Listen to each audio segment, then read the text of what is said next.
Muy buenos días, queridos hermanos. Aunque sea a la distancia, aunque sea virtualmente, queremos compartir un tiempo juntos. Y en este domingo tan especial, me gustaría que veamos juntos tres momentos en la vida del Señor Jesucristo que fueron muy importantes. Nuestra vida está marcada habitualmente por momentos, por etapas, por circunstancias. Y en Jesucristo, en la vida de Jesucristo, hubieron tres momentos muy importantes y muy llamativos, que tienen que ver con tres lugares, que son los tres encuentros de Jesucristo en el monte. El monte no solamente es un lugar geográfico, una elevación de un terreno, una montaña, un cerro, sino en la Biblia tiene un valor muy importante porque allí Dios se ha manifestado con mucha frecuencia. ¿Te acordás del monte Sinaí, donde Dios se le apareció a Moisés, lo llamó de la zarza ardiente? Después, años después, aparece allí las tablas de la ley.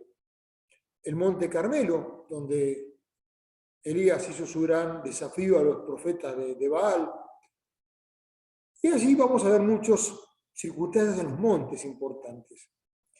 El monte también es un símbolo de los reinos en la palabra de Dios, ¿no? Ahora, tres montes o tres momentos en la vida de Jesucristo que son realmente, de mi punto de vista, y para compartir con ustedes, de tremenda importancia. El primer monte que vamos a ver esta mañana es el monte del sermón, o como decimos, el sermón del monte de la montaña. El monte donde Jesucristo dio su primer gran sermón, su primer gran mensaje que tenía que ver con las nuevas leyes o nuevas pautas que iba a tener el reino que venía a instaurar. En el monte Sinaí, Dios le dio por Moisés las reglas al pueblo de Israel, al pueblo judío, para lo que iba a ser su entrada a tierra prometida, leyes para aplicar. Pero acá vamos a ver en el Sermón de la Montaña leyes que tienen que ver con la vida de todo el reino, judíos y gentiles, pero convertidos a Cristo, que iban a estar vigentes. El pasaje abarca 3 capítulos, no es un pasaje pequeño, siempre nos quedamos con una parte, pero son 3 capítulos, capítulos 5 al 7 del Evangelio de Mateo. Entonces vamos a ver allí, primero que nada, las bienaventuranzas, después los símiles que hizo Jesús en cuanto a la sal y la luz, cómo los creyentes tenemos que reflejar la luz o la sal para que el mundo vea y sienta y quiera conocer a Dios. Y después normas de vida mucho más elevadas que el que marcaba la ley mosaica de Moisés. Vamos rápidamente a ver algunos aspectos interesantes. Las bienaventuranzas, que hace poquito estuvimos compartiendo también en nuestros devocionales. Allí, como el Señor marca al pueblo que Él estaba estableciendo, cómo iba a ser el corazón de las personas. Dice, por ejemplo, allí, versículo 3 de Mateo capítulo 5, bienaventurados son los pobres en espíritu, porque de ellos es el reino de los cielos. El pobre espíritu, ¿qué es aquel pobre? Bueno, aquel que no tiene un gran concepto de sí mismo. Tampoco es que nos subestimemos, pero que no tenemos una valoración, una autoestima, como se habla mucho ahora, ¿no? Elevar la autoestima, fortalecer el yo, que es el ego más que el yo. Y dice los que son pobres de espíritu, que entienden que necesitan de Dios en sus vidas. Habla después también los que lloran, y no habla solamente de llorar por el dolor que nos puede provocar un accidente, una herida, sino los que lloramos por el pecado de nuestro corazón, los que somos sensibles. Habla después también los mansos, los que no son personas que monten en cólera, que reaccionen violentamente, los que tenemos mansedumbre, o deberíamos de tener, mejor dicho, mansedumbre como Cristo la tiene, como quien nos enseñó. Habla también, por ejemplo, de los que tienen hambre y sed de justicia, los que no se conforman con que a mí me va bien y a los demás no, que quieren que haya una justicia establecida en todo el reino, en toda la humanidad, podríamos decirlo así. Por ejemplo, los de limpio corazón, los que no se guardan sus pecados, sino que los confiesan y los limpian delante del Señor. Habla también, por ejemplo, de los pacificadores, ¿no? Los que tienen una actitud de llevar adelante una conciliación entre las personas. Hay personas que son absolutamente belicosas, impulsivas, otros que son pacíficos, no entran en conflicto, pero el paz interior es que busca aplacar los problemas y busca que haya paz en los momentos de confrontación o de crisis. Y por supuesto también habla allí los que padecen, los que son ofendidos, menospreciados por causa del Evangelio. Ahora, no quiere decir que si yo soy perseguido porque cometo un pecado, un delito, ¡ay, soy perseguido! No, no. Si me persigue la justicia porque yo fallé a una ley, es problema mío. Hablamos cuando eran perseguidos, como fueron los primeros cristianos, y hasta no hace poco tiempo más también, o actualmente muchos cristianos son perseguidos en el mundo, en países del fundamentalismo islámico, por ejemplo, ¿no? Dice, los que son perseguidos son bien bendecidos, porque Dios tiene para ellos una promesa especial, un reconocimiento específico.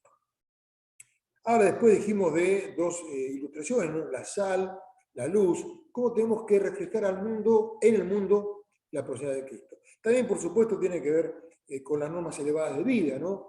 Jesús no vino a abolir la ley, la vino a cumplir. Pero más, vino con una ley mucho más fuerte, más alta y más exigente. Las leyes del reino son mucho más exigentes que las leyes de Israel. Allí dice, por ejemplo, oíste que fue dicho, pero yo os digo. Y en cada una de estas repeticiones, Jesús sube la apuesta, eleva el nivel de exigencia. Dice, por ejemplo, versículo 21, oíste que fue dicho, no matarás. Pero yo os digo, dice en versículo más adelante, versículo 22, que cualquiera que se enoje contra su hermano será culpable de juicio, y cualquiera que diga necio, o sea, que ofenda, que insulte, que menosprecie a su hermano, será culpable ante el concilio. Y allí va a hablar también en cuanto al adulterio, ¿no? Dice, no adulterarás, pero yo les digo, el que mira a una mujer y la desea en su corazón, se adulteró. Pero ¿cómo? Si no consumó, no importa.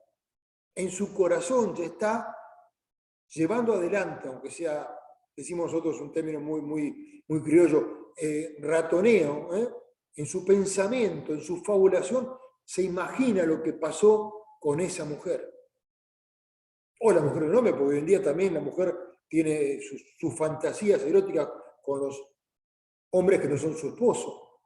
¿Ves cómo Jesús fue subiendo la apuesta? Hablaba así, por ejemplo, de aborrecer al hermano, de no mirar a la mujer del prójimo, de no jugar con rapidez, porque los judíos tenían una gran estructura de juramentos. Juraban por el templo, pero no juraban delante de Dios con integridad. Ahora también en cuanto a las limosnas, ¿no? Aquellos que daban limosnas y hacían ver ante el público, ante las personas, que estaban ofrendando, estaban dando a los pobres. Hay una historia muy linda, ¿no? Se construyó un templo, una iglesia, y hermanos fueron donando dinero para los materiales, la construcción. Pero nunca querían que le pongan al salón o al espacio que estaban haciendo quién lo había donado. Porque una donación, una ofrenda, un diezmo voluntario e íntimo, perdón. Los judíos hacían algo absolutamente diferente, ¿no? Decían, allí estamos dando una ofrenda, acá viene la ofrenda del rabino fulanito. ¡Ah! Tantos ciclos de plata. Igual con las oraciones, ¿no? Oraban y hacían escuchar sus oraciones en público. Ahora, no está mal orar en público. No está mal orar en la congregación, en una campaña evangelística, en un lugar público. El tema es no hacerlo para recibir el reconocimiento de los hombres. Por eso Jesús decía allí que oremos en el cuarto secreto, ¿no? Donde estamos a solas con Dios. Y repito, no es que no haya que orar en forma exterior, está bien, lo hacemos aquí en la iglesia, hacemos reuniones de oración, oramos antes de comenzar una actividad, un culto, antes de comenzar una alabanza, está bien, pero no hacer de eso una demostración de espiritualidad que no es tal. Habla también en cuanto a no vivir pendiente de lo material, capítulo 6 habla mucho en cuanto a no depender tanto de las cosas materiales, ¿no? Habla, por ejemplo, en cuanto a no pensar solamente en el pan o en la comida y el vestido, habla así en cuanto a descansar en las promesas del Señor, habla de no hacer tesoros en el cielo, perdón, en la tierra, sino en el cielo, no hacer tesoros materiales, sino espirituales. Y en este hermoso primer sermón, o primer monte, cierra con algo que es realmente fascinante, que es la regla de oro, que muchas veces la entendemos mal, o por lo menos la expresamos mal, porque decimos, no hagas lo que no querés que te hagan a vos. Y en realidad el texto no dice así, exactamente algo diferente. Dice, por ejemplo, que hagamos a los demás lo que queremos que sea con nosotros. Que la regla de oro tiene que ver con una actitud, podemos decir, proactiva. ¿Qué hago? No qué dejo de hacer. Yo digo, no hagas lo que no querés que te hagan a vos.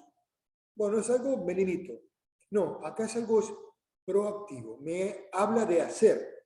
Y dice allí, por ejemplo, versículo 12 del capítulo 7. Así que todas las cosas que queráis que los hombres hagan con ustedes, con vosotros, así también haced vosotros con ellos, porque esto es la ley y los profetas. Es clarito, ¿no? ¿Querés que te traten bien? Trata bien a las personas.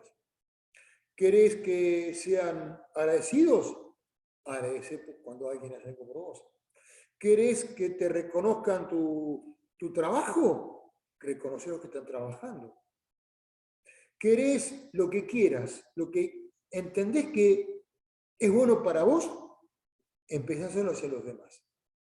Aunque a lo mejor no lo veas en tu vida, pero da el primer paso, el puntapié inicial. Hacé la avanzada. Ese es básicamente, y muy rápidamente, el sermón del monte, el sermón de la montaña. Dijimos el sermón de la enseñanza, donde allí comienza diciendo Mateo 5 que Jesús abrió la boca y comenzó a enseñar, ¿no? Allí decía, viendo la multitud, subió al monte y sentándose, vinieron a él sus discípulos. Y abriendo su boca, les enseñaba diciendo, allí con las bienaventuranzas, después vienen los símiles, y todo lo que estamos viendo en esta mañana muy rápidamente. Enseñanza pura, preciosa. Ahora, algo Jesús no enseñaba solamente con los labios, enseña mucho, pero mucho más con su propia vida. Él dice que nos dejó ejemplo, Juan capítulo 13, para que hagamos sus pisadas, para que hagamos como él hizo con ellos, ¿no? Lavar los pies a los apóstoles, servir como él venía a servir, no a ser servido.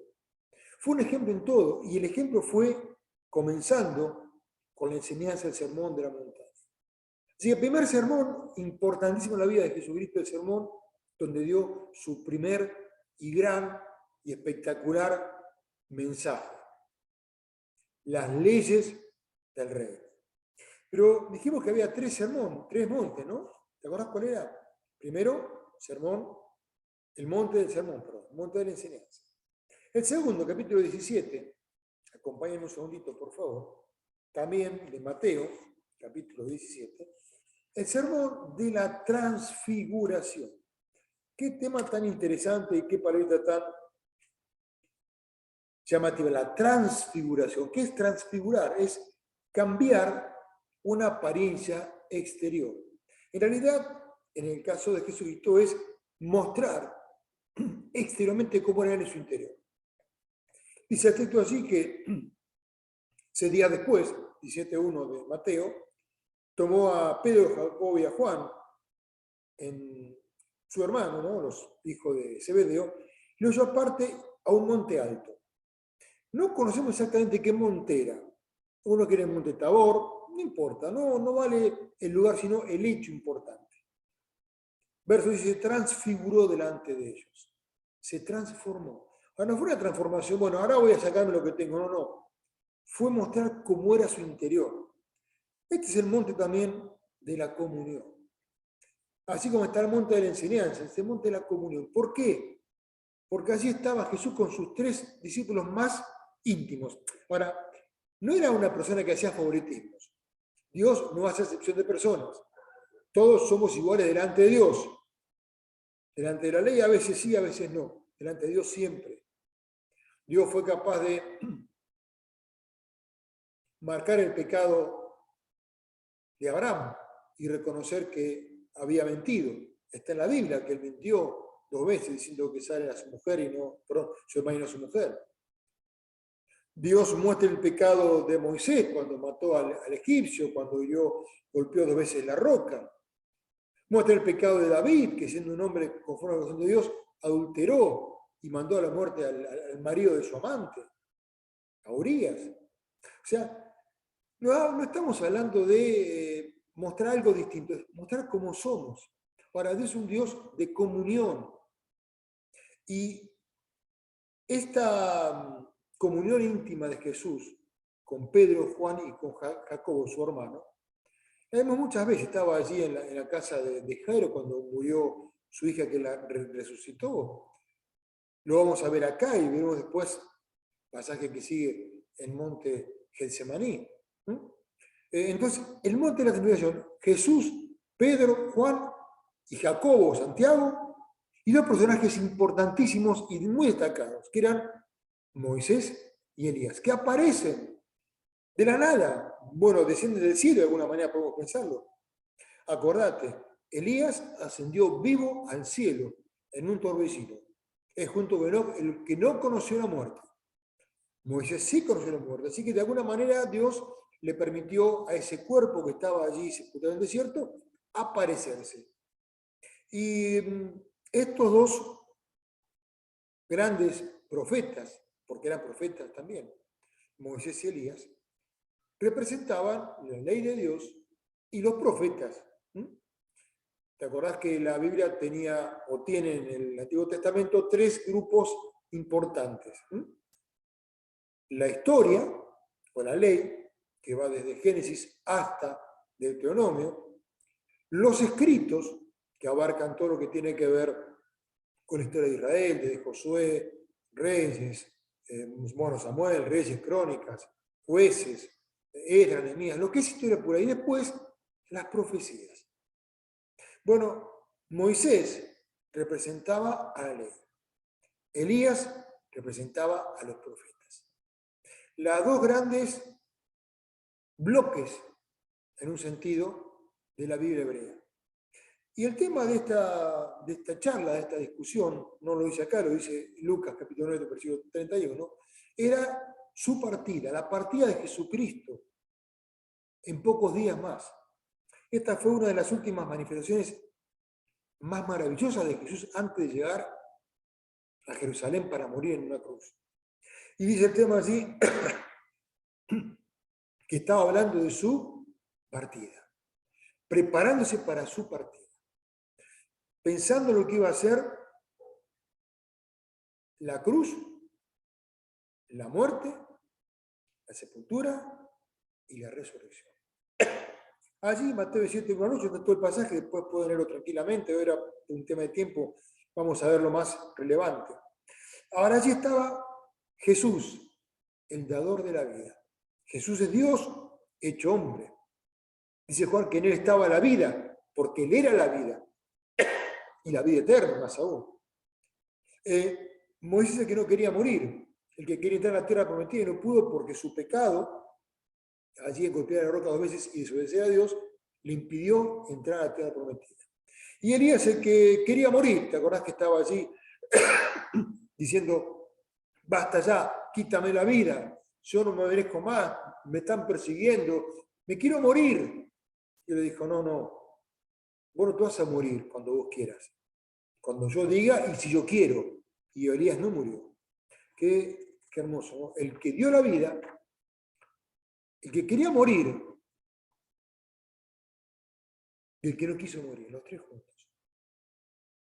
Este es el monte de la comunión, ¿no? También allí estaban, repito, los tres íntimos de Jesucristo. Ahora, decimos que Jesús no es que hacía distinción entre Andrés y Pedro, entre Natanael y Juan, entre Felipe y Santiago, pero había algo en esos tres que movía más a Jesucristo a ser más íntimo en sus revelaciones.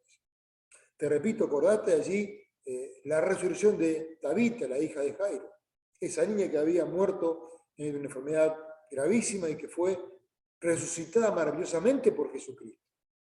También pensá que estábamos pensando en la comunión en este momento, ¿no? Delante de Moisés y Elías. Momentos de gran pero tremenda importancia para estos tres hombres que iban a ser cabecera de la iglesia primitiva. Santiago murió muy joven, murió a los pocos años del comienzo de la iglesia, murió, dice la Biblia en Hechos capítulo 10, muerto a espada por Herodes. Pedro murió mucho tiempo después de haber hecho un gran trabajo evangelístico, de predicar en Jerusalén, en Samaria, en casa de Cornelio. Juan murió ya de muy viejito, ya de anciano, después de vivir y sufrir tremendas persecuciones. Pero tres hombres que tenían para el plan de Dios un fundamento muy importante. El monte, dijimos entonces, de las tráfilas, pero el monte también de la comunión, de la intimidad. ¿Sabes? En nuestra vida tiene que haber un monte de la enseñanza, un monte de la comunión, pero también tiene que haber un monte como Getsemaní, que es el monte de la preparación, o si querés, mejor todavía, de la consagración. Dice así, vamos a Mateo capítulo 26.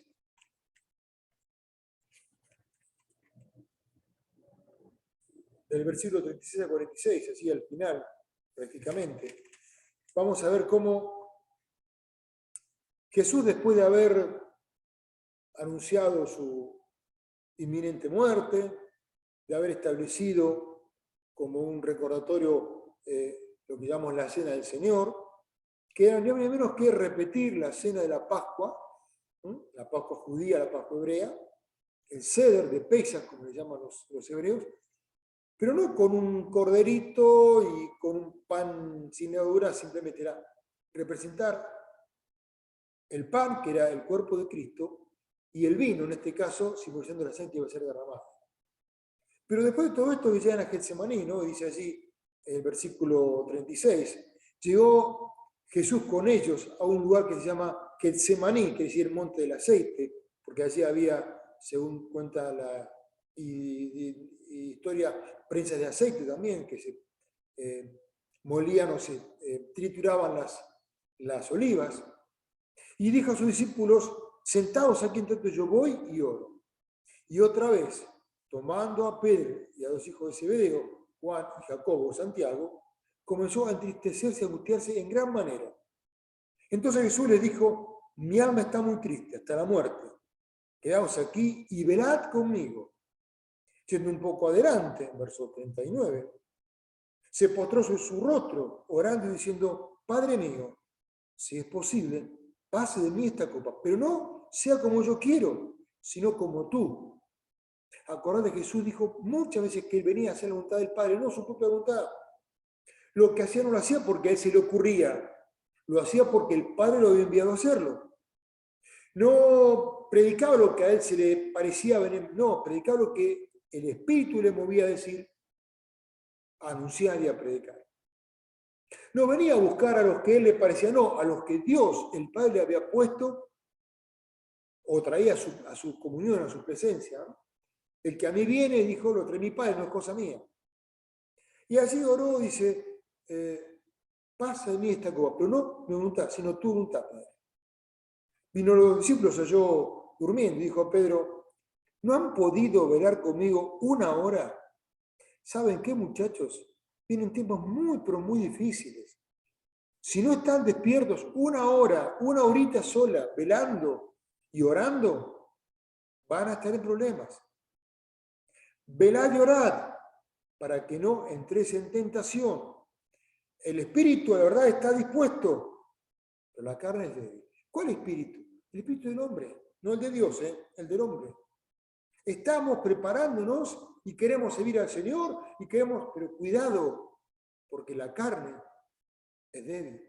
La carne se puede dormir, se puede desanimar, la carne se puede angustiar y puede dejar todo de lado.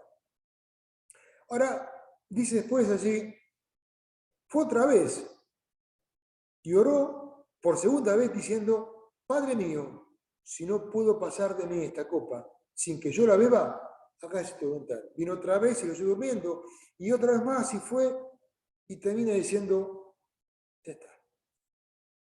Comenzó allí una invitación a compartir un tiempo de oración con los apóstoles, con sus amigos más íntimos. Comenzó una invitación a orar. Siguió con una oración más sensible de Jesús. Entonces abre su corazón de una manera tremenda.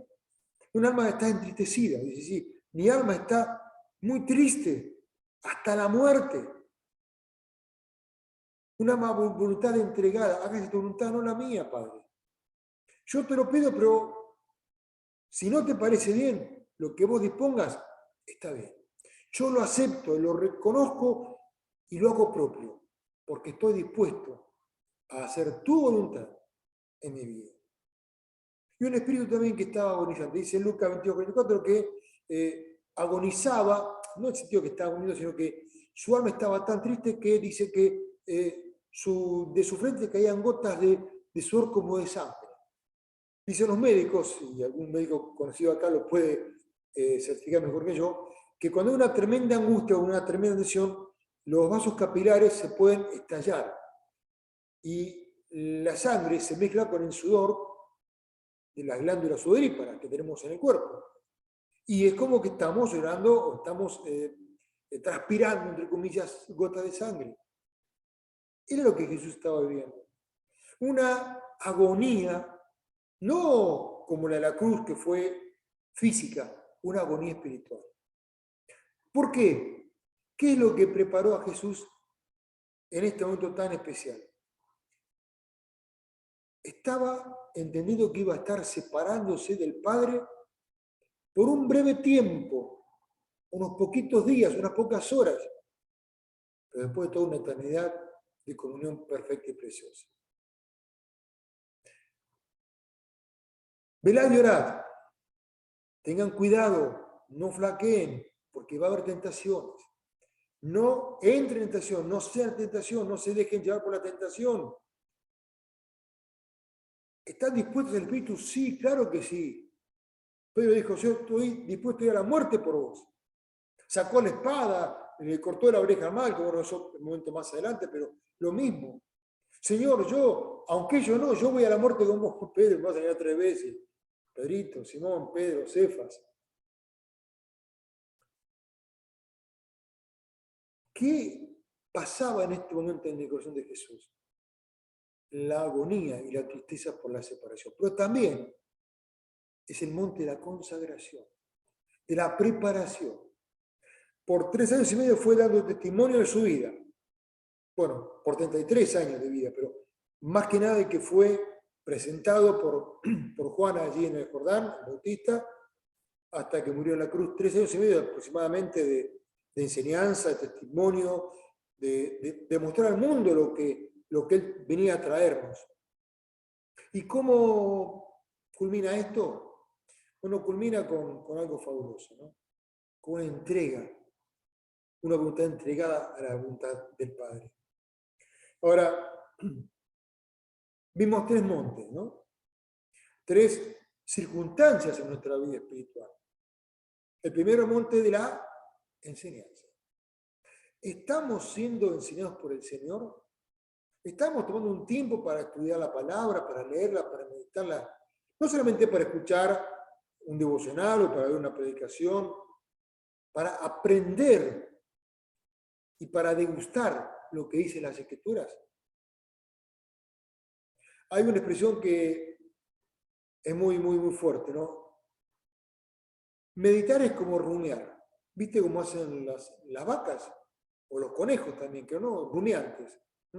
que van comiendo el pastito, lo bajan a una parte de su estómago y después de un tiempo lo vuelven a la boca y lo van a otra vez a masticar otra vez y baja a otro nivel hasta que hace un proceso de 2 o 3 veces hasta que termina asimilando toda la comida. No la manda de una, como hacemos nosotros, comemos todo un grupo y va al estómago. Y ellos lo van procesando, así pasa con la meditación de la palabra de Dios. Cada día que lees la Biblia, que orás, que meditas y buscas algo, Dios te muestra algo más de un pasaje que ya viste miles o cientos de veces o decenas de veces. Eso es meditar, es como rumiar. Viste esa vaca está allí echada, está. Hacer eso con la palabra.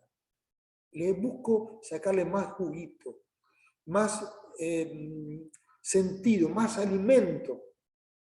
¿Estás en el monte de la enseñanza? ¿Recibís cada día la palabra de Dios para tu edificación personal y tu crecimiento? Amén. Ahora, tal vez probablemente estaremos en 3 momentos de la vida casi permanentes, ¿no? ¿Estás en el monte de la comunión? ¿Estás disfrutando como Pedro, Santiago y Juan con Elías y con Moisés y con Jesucristo? Algo que llevó a Pedro a decir, Señor, hagamos tres enramadas, hagamos tres chozas, quedémonos acá a vivir, estamos tan bien con vos, con Moisés y con Elías, nos quedamos acá a vivir, porque hay comunión, hay intimidad. Estamos en esa comunión con Cristo y con la iglesia, porque claro, si yo no estoy en comunión con mis hermanos, no estoy en comunión con Cristo plenamente. Cristo es la cabeza, la iglesia es el cuerpo de Cristo. Pablo lo dice muchas veces en primera carta a los Corintios, no somos el cuerpo de Cristo. Él es la cabeza, somos miembros de ese cuerpo. Bueno, estamos en comunión con la palabra de Dios, sí, obviamente, orando, leyendo, meditando, pero también con los hermanos. Te recuerdo que la Biblia habla de 3 aspectos de la vida cristiana. Justamente, y lo repito una vez más, comunión en la palabra, comunión en la oración a Dios, comunión con los hermanos en la iglesia. Y no es solamente en este recinto, es cuando te juntás en la casa de un hermano, en tu casa, en la plaza, en la laguna, en la costanera, y te juntás a charlar y a ver juntos y pasamos un tiempo hermoso en comunión. Eso es estar en comunión con la iglesia. 2 o 3 reunidos, ya somos la iglesia del Señor.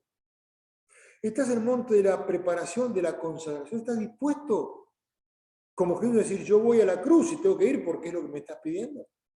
¿Sabes? Dios no te estaba pidiendo que vayas a la muerte. Muy rara vez nos va a pedir que vayamos a la muerte. No nos pide que muramos por Él, que vivamos para Él. Que vivamos para servirlo a Él y para hacer su plan de testimonio del Evangelio al mundo, que se pierde. Entonces estamos viendo cosas tremendas, ¿no? La guerra de Rusia en Ucrania, y algo que pensamos que se va a desatar la Tercera Guerra Mundial, que tal vez no sea ya, pero mucho no va a faltar tampoco.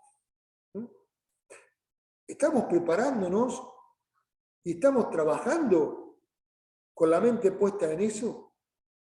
Si yo te dijera, quiero que dejes tu trabajo, como le pasó a Abraham, o le pasó también a Moisés, ¿no? Dejá las ovejas de Egipto, vení a Egipto a sacar al pueblo. Si yo te estuviera llamando, ¿qué vas a decir? ¿Sí? ¿Voy a ver? No me gusta la idea. No, voy a hacer tu voluntad. Padre que estás en los cielos. Lo leíamos un par de días atrás con el Padre Nuestro, ¿no? Hágase tu voluntad en los cielos como también en la tierra. ¿Y qué quería decir esa voluntad? Ser parte de esa voluntad. Hacer lo que Dios quiere que yo haga. No que Él haga, Él la va a hacer seguro su voluntad. Decirle Dios, todopoderoso, omnipotente, omnisciente, soberano, hace lo que quiere, ¿y qué le puedo decir que no? Pero yo quiero ser parte de ese plan de Dios. ¿Estás en el monte de la consagración? ¿El monte de la preparación para lo que Dios tiene para tu vida? 3 montes, 3 circunstancias que no tienen que ver con momentos separados, tal vez estén muy próximos. Tal vez un lunes estás delante de la enseñanza y a los 2 días o a la tarde ya estás viendo la intimidad de Dios para conocerlo más, o estás viviendo el tiempo de la consagración. ¿Qué querés hacer con mi vida, Señor? Acá estoy, como dijo Pablo, no, Saulo, Señor, ¿qué querés que yo haga? O como dijo Isaías, Señor, heme aquí, envíame a mí. Yo voy a ir donde vos quieras. Voy a hacer lo que me pidas que esté haciendo. ¿Por qué? Porque tengo una voluntad entregada y una consagración absoluta para vos. 3 montes en la vida de Jesucristo. El monte de la enseñanza, el monte del sermón, el monte de la comunión, el monte de la transfiguración y el monte de la consagración, el monte de Getsemaní. Cuando estemos en cada uno de estos montes, recordad cómo se manifestaba Jesucristo. Enseñando, bueno, él no tenía que aprender, él tenía que enseñar directamente. Pero estando dispuesto a enseñar y aprender todos los días. El monte de la comunión, de poder disfrutar ese tiempo juntos, como Pedro con Jacobo, con Juan, Jesús, Elías, Moisés. Quedémonos acá, estamos en una hermosa comunión íntima. Y el monte de la consagración. Señor, aquí estoy para hacer lo que vos me vas a pedir que haga. ¿Sabes qué? No te pongo condiciones. No soy quien para ponerte condiciones. Soy un siervo que vino a servir, no a ser servido. Y nos llama a ser siervos como Él fue y es. Ahora, bueno, cumplió su hora, pero está sirviendo todavía por nosotros porque intercede ante Dios en la presencia del Padre. Quiero en esta mañana cerrar con esta breve, pequeña y simple reflexión. Los montes en tu vida y en la mía son necesarios, son imprescindibles. No los tenemos que evitar. No los evites, aprovechalos, disfrutalos, sacarles ese jugo a la enseñanza, al aprendizaje, a la comunión y a la entrega. Que sea así para vos y para mí, hermano, hermana querida, hoy y todos los días de la vida, hasta que Cristo nos venga a buscar. Donde estaremos ya, por supuesto, en las moradas celestiales. O iremos en las moradas celestiales, mejor dicho. ¿Para qué? Para estar con Él por toda una eternidad. Dios los bendiga en esta hermosa mañana. Terminemos con una oración. Amén. Señor, gracias porque 3 momentos tan importantes en la vida de Jesucristo. El poder compartir tu palabra y enseñar a las multitudes. Pero también estar en comunión íntima. También un tiempo de aceptar tu voluntad soberana y maravillosa. Y estar dispuesto a ir a una muerte porque era parte de tu plan para su vida. No esperamos la muerte, anhelamos la vida eterna, que ya tenemos, que un día vamos a poder manifestar en tu presencia en los cielos. Pero mientras seguimos en los 3 montes permanentemente, aprendiendo, teniendo comunión, pero también aceptando tu voluntad para nosotros en todas y cada una de las cosas que nos quieras pedir, demandar y exigir. Gracias, Padre Celestial, por este tiempo. Bendecinos en el nombre de Cristo Jesús. Amén y amén. Dios les bendiga, hermanos queridos, y muy buen domingo para todos ustedes.